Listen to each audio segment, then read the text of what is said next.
കാസർഗോഡ് ജില്ലയിൽ ദേശീയപാതയിലെ സർവീസ് റോഡുകളിൽ വെള്ളക്കെട്ടും മണ്ണിടിച്ചിലും നിയന്ത്രിക്കാൻ കർശന നടപടിക്ക് നിർദ്ദേശം നൽകി തദ്ദേശ സ്ഥാപന അധ്യക്ഷന്മാരുടെ യോഗം.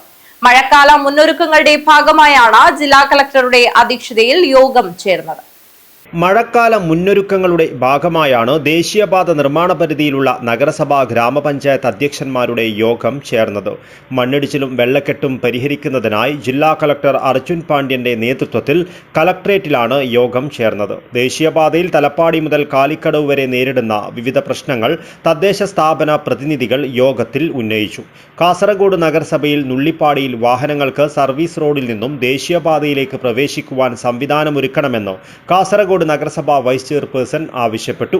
അടിയന്തരമായി പരിശോധിച്ച് ഗതാഗതം സുഗമമാക്കുവാൻ അധികമായി എൻട്രി പോയിന്റ് കൊടുക്കുന്നതിന് നടപടിയെടുക്കുവാൻ ജില്ലാ കളക്ടർ ദേശീയപാത അതോറിറ്റിക്ക് നിർദ്ദേശം നൽകി. മോട്ടോർ വാഹന വകുപ്പും പോലീസും ദേശീയപാത അതോറിറ്റിയും സംയുക്ത പരിശോധന നടത്തുവാനും തീരുമാനിച്ചു.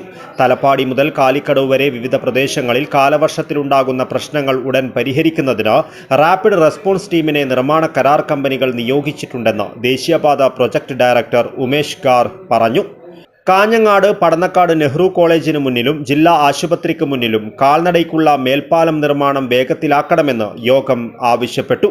ചട്ടഞ്ചാൽ മുതൽ ചെർക്കള വരെയുള്ള ഭാഗവും ചെറുവത്തൂർ വീരമലക്കുന്നിലും മട്ടലായിക്കുന്നിലും മണ്ണിടിച്ചിൽ ഭീഷണി നിലവിലുണ്ടെന്നും ദുരന്തം സംഭവിക്കാതിരിക്കുവാൻ മൺസൂണിന് മുൻപായി അടിയന്തര നടപടികൾ സ്വീകരിക്കണമെന്നും അറിയിച്ചു. ഫുട് ഓവർ ബ്രിഡ്ജുകളും ബസ് ഷെൽട്ടറുകളും ആവശ്യമുള്ള സ്ഥലങ്ങളിൽ സമയബന്ധിതമായി സ്ഥാപിക്കുവാൻ കളക്ടർ നിർദ്ദേശം നൽകി. കാസർഗോഡ് ജില്ലയിലെ ദേശീയപാത നിർമ്മാണം നടക്കുന്ന മേഖലകളിലെ മുഴുവൻ ഗ്രാമപഞ്ചായത്തുകളിലും മുനിസിപ്പാലിറ്റികളിലും അധ്യക്ഷന്മാർ യോഗത്തിൽ വിവിധ പ്രശ്നങ്ങൾ ഉന്നയിച്ചു. ദേശീയപാത അതോറിറ്റി പ്രൊജക്ട് ഡയറക്ടർ ഉമേഷ് ഗാർ, ദേശീയപാത നിർമ്മാണ കരാർ കമ്പനി പ്രതിനിധികൾ എന്നിവർ നിലവിൽ നടന്നുവരുന്ന നിർമ്മാണ പുരോഗതി യോഗത്തിൽ വിശദീകരിച്ചു. വീടുകളിലേക്ക് വെള്ളം കയറി മാറ്റിപ്പാർപ്പിക്കേണ്ട സാഹചര്യമുണ്ടായാൽ പ്രത്യേകം റിലീഫ് ക്യാമ്പുകൾ ആരംഭിക്കുന്നതിന് തഹസിൽദാർമാർക്കും തദ്ദേശ സ്ഥാപന സെക്രട്ടറിമാർക്കും ജില്ലാ കളക്ടർ നിർദ്ദേശം നൽകി. ദുരന്ത സാധ്യത തടയുന്നതിന് നിർമ്മാണ പുരോഗതി സമയബന്ധിതമായി അവലോകനം ചെയ്ത് റിപ്പോർട്ട് സമർപ്പിക്കുന്നതിന് Kasaragod RDO Binu Joseph, Kanhangad RDO KR Manoj എന്നിവരെ യോഗം ചുമതലപ്പെടുത്തി. ഓവുചാൽ നിർമ്മാണത്തിലെ അപാകത, മണ്ണിടിച്ചിൽ, തെരുവ് വിളക്കുകളില്ലാത്ത പ്രശ്നം, തോടുകൾ മണ്ണിട്ട് മൂടിയത് എന്നിവ സംബന്ധിച്ച് LSGD, റവന്യൂ, പോലീസ്, RTO, നിർമ്മാണ കരാർ കമ്പനി പ്രതിനിധികൾ എന്നിവർ സംയുക്ത പരിശോധന നടത്തുവാനും യോഗത്തിൽ തീരുമാനമായി. News bureau, Kasaragod.